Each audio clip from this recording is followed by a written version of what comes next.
Buenos días, buenas tardes, buenas noches a la hora que me estén escuchando. Mi nombre es Óscar Uriel Armendariz y es un gusto y un placer volver a compartir con ustedes la reflexión de este día domingo. Para no hacer más preámbulo, la reflexión del día de hoy está basada en el libro de Hechos, capítulo 2, sus versículos del 14 al 42. Entonces, bueno, pues les invito a que en sus casas puedan hacer esta lectura para más o menos contextualizarse de qué estamos hablando. Entonces, bien, el pasaje nos sitúa justamente con el apóstol Pedro, un apóstol que ya no es el Pedro que conocimos, que caminó con Jesús, que lo negó y que hasta cierto punto tenía un poco de miedo de salir, ¿no? Antes de que se le presentara a Jesús resucitado. Ahora es un Pedro que está convencido del mensaje de Jesús y que ve una oportunidad en Jerusalén de compartirlo, publicarlo y anunciarlo a todas las personas que están ahí. Sin embargo, antes de entrar propiamente en el discurso, me gustaría que pudiéramos checar algunos énfasis que Lucas nos presenta en su libro de los Hechos. Y es que tanto en el libro de Hechos como en el libro de Lucas hay algo muy interesante que es la figura del Espíritu Santo, ¿no? Una figura que no aparece simplemente para rellenar el texto, ¿no? O para que se vea bien, sino que tanto en uno como en el otro es un espíritu que va a inaugurar una misión, ¿no? En el caso del libro de Lucas es en el bautismo de Jesús donde se presenta, y para Lucas ese es el hecho fundamental o el hecho con el que inicia el ministerio de Jesús.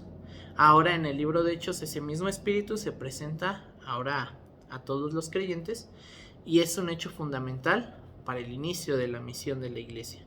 Entonces, bien, podríamos decir que la misión de la iglesia es también la continuación del ministerio de Jesús, ¿no? Jesús se fue, ascendió a los cielos, pero ahora a nosotros nos toca como iglesia continuar con esa misión, ¿no?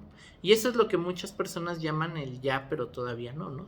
Ya está establecido el reino de Dios, sí, pero no ha llegado a su máximo esplendor o a su máxima conclusión. ¿Por qué?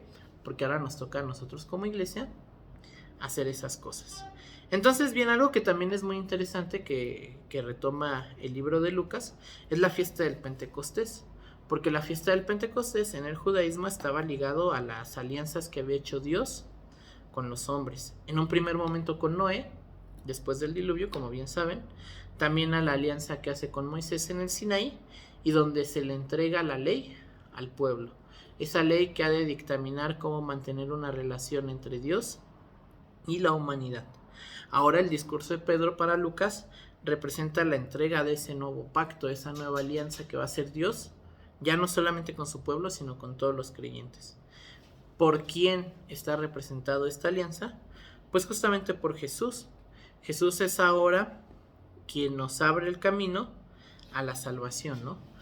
Pero es importante recordar que este Jesús no solamente nos resignifica todo esto a través de su muerte y su resurrección, ¿no? Sino que también lo resignifica desde su obra, desde sus actos, ¿no? Desde su propio ministerio. Este espíritu que es derramado ahora a los creyentes ya no va a ser monopolio o exclusividad de alguien como en el Antiguo Testamento, ¿no? Que nos refieren a algunos textos de los profetas. El Espíritu del Señor vino sobre mí y ya, Dios lo manda a hacer la misión. Sino que ahora habita entre los creyentes, ¿no? Es propio de todos los creyentes, porque ahora todos los creyentes estamos llamados ¿a qué? A cumplir la misión de Dios. Y entonces, bajo este pequeño panorama, Pedro resume muy bien el mensaje de Jesús. ¿A quién estamos predicando, no? ¿Qué es lo que nosotros anunciamos? Pues a Jesús. ¿Pero qué Jesús? Un Jesús que fue un enviado de Dios. ¿Cómo sabemos que fue un enviado de Dios? Por sus palabras y por sus obras. A veces como cristianos tendemos a hacer ciertos reduccionismos, ¿no? De que Jesús nació en el pesebre, no pasó nada, luego se murió, luego resucitó y ahí se acabó Jesús. Y no nos damos cuenta que realmente los evangelios dedican mucho más tiempo a explicar los actos y las obras de Jesús, ¿no? Cómo Jesús hacía esta misión de Dios práctica, ¿no? Esa es la manera en que Pedro dice que nosotros sabemos que Jesús fue un enviado de Dios, por sus palabras y por sus obras. Ahora bien, ese Jesús fue muerto, pero no se murió accidentalmente, ¿no? Sino que, según lo que nos dice el libro de Hechos, sufrió y murió en sus manos. ¿En manos de quién? Pues de los que lo estaban oyendo, ¿no? Que a pesar de que sabían que era un enviado de Dios, lo mataron. Pero esa no fue la última palabra. porque Dios lo resucitó. Entonces, tenemos más o menos ahí un esquema del mensaje que nosotros anunciamos, ¿no? Un esquema que si nosotros no creemos en alguna de esas partes, pues estamos un poco errados, ¿no? Si nosotros no creemos que Jesús vino, si nosotros no creemos que Jesús murió, y si tampoco creemos que Jesús resucitó, entonces nuestro mensaje está incompleto, vano, como dice el apóstol Pablo en una de sus cartas, ¿no? Entonces es importante que nosotros estemos convencidos de estas cosas, porque si no, por ahí hay algo que no está funcionando. Aquí Pedro también quiere hacer un énfasis en que aquellos que están escuchando el mensaje, él sabe que conocieron a Jesús, que saben de quién está hablando y que fueron ellos quienes finalmente ajusticiaron y mandaron matar al Mesías, ¿no? Lo que también le lleva a preguntar a los que lo están oyendo, pues qué hacemos con los enviados de Dios, ¿no? Y también nos preguntaría a nosotros, ¿no? ¿Qué hacemos con aquellos que quieren cambiar las cosas, ¿no? ¿Qué hacemos con aquellos que piensan diferente a nosotros, ¿no? ¿Cuántas veces nosotros no seguimos crucificando a la gente? Ya no en un sentido literal, pero en un sentido metafórico, ¿no? Entonces, para Pedro, Jesús y la obra de Dios son el cumplimiento de aquello que los judíos habían estado esperando por años, pero que no se dieron cuenta que era Él, ¿no? Y que en aras de seguir a Dios, en aras de cumplir con la voluntad de Dios, pues lo terminaron matando, ¿no? Pero ahí no termina la historia, como les decía hace un momento, ¿no? Ahora Pedro y los apóstoles son testigos de esa resurrección y entonces lo llevan a una cuestión práctica, ¿no? Lo llevan a eso, esa alegría, ese gozo de la resurrección que hace 8 días hablábamos, los lleva a que los hechos públicos que ellos hacen ahora sean actos de fe, ¿no? E igual a nosotros, ¿no? Como testigos de la resurrección, a lo mejor no de una forma literal, pero sí en un sentido de fe, nos debe de llevar a pensar qué estamos haciendo con la alegría de la resurrección, ¿no? Sí, Cristo ya resucitó, lo celebramos, pero ¿qué sigue después para nosotros, ¿no? Y entonces, en el libro de Hechos es muy importante este momento también porque significa un quiebre entre el judaísmo tradicional y lo que ahora se va a fundar, que va a ser el cristianismo, ¿no?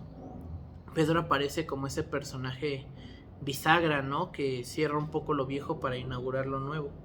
Con entusiasmo, sí, pero también con dolor, con miedo, con angustia de no saber qué vaya a pasar. Ese dolor que a veces conlleva romper con el pasado, con nuestra identidad, con las tradiciones. Ese dolor de seguir algo que no sabemos muy bien a dónde nos va a llevar, ¿no? Y entonces, también Pedro con este discurso inaugura un problema, ¿no? Que es muy interesante, el problema de la muerte de Jesús, ¿no? ¿Por qué muere Jesús y por qué lo matan? ¿Muere por expiación? Sí, pero también es muerto por un sistema, ¿no? Es asesinado. No se vuelve un asunto de retribución, ¿no? No es que nosotros en nuestra culpa tengamos que pagar algo, sino es la muestra de la obediencia de Jesús hasta la cruz, pero también de qué pasa con la gente que piensa diferente, ¿no? ¿Qué pasa con la gente que quiere hacer las cosas diferentes? Aun cuando el pueblo sabía que era un enviado de Dios, ¿no? Sin embargo, también Pedro quiere recalcar en esta parte que ese no es el final, ¿no? Sino que realmente cuando hay una plena confianza en Dios y Dios va respaldando las cosas, Dios es quien tiene la última palabra, ¿no? Y en el caso de Jesús, eso se ve ejemplificado a través de la resurrección. Entonces, bien, ya para ir concluyendo esta parte. Lucas nos va a enfrentar como lectores a muchos problemas en este primer discurso de Pedro. ¿Por qué? Porque nos enfrenta a las cosas viejas contra las cosas nuevas, a la continuidad con la ruptura, a preguntarnos dónde o con quiénes está Dios, ¿no? Ese Dios que nosotros conocemos, que nosotros predicamos, ¿en dónde está ahora, no?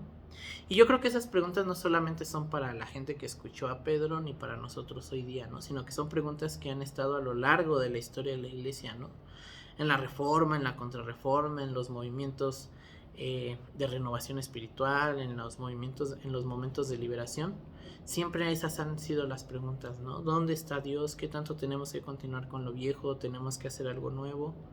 ¿Qué nos lleva a nosotros como iglesia a seguir caminando, ¿no? ¿Y qué hacemos también con nuestra fidelidad a Dios, ¿no? Es una fidelidad que está atada a nuestras tradiciones, a nuestras costumbres, a nuestros templos. ¿En dónde está fundamentada nuestra fidelidad a Dios, no? ¿Y qué hace Dios con eso, no? A veces Dios rompe, a veces Dios cambia, pero a veces Dios también mantiene ciertas cosas, ¿no?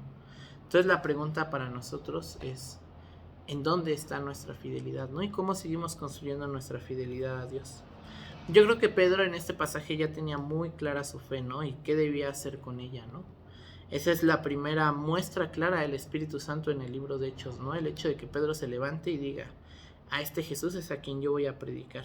Es esa valentía para proclamar el mensaje, para ser testigos de Jesús.